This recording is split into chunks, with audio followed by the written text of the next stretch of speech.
तो जैसा कि आप देख सकते हैं कि हमने एक बहुत बढ़िया पार्सल मंगाया है। जैसा कि आप देखेंगे, हम इसको अभी अनबॉक्स कर लेते हैं। अनबॉक्स करने के लिए हमने लिया है सबसे बढ़िया छुरा। थोड़ी तकलीफ होती है इसको काटने में, क्योंकि बहुत बढ़िया से पैक किया होता है किसी ने।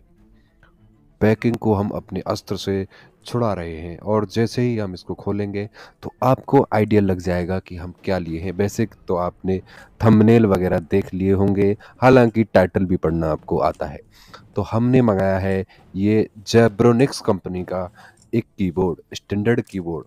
सामान्यतः कीबोर्ड कई प्रकार के हो सकते हैं, ये एक स्टैंडर्ड कीबोर्ड है जो आप बेसिक यूज़ के लिए लेते हैं। इसमें कोई मल्टीमीडिया की नहीं होती है, तो ये बढ़िया से रैप में आता है, सुरक्षित। कोई बड़ी समस्या इसमें है नहीं हमको।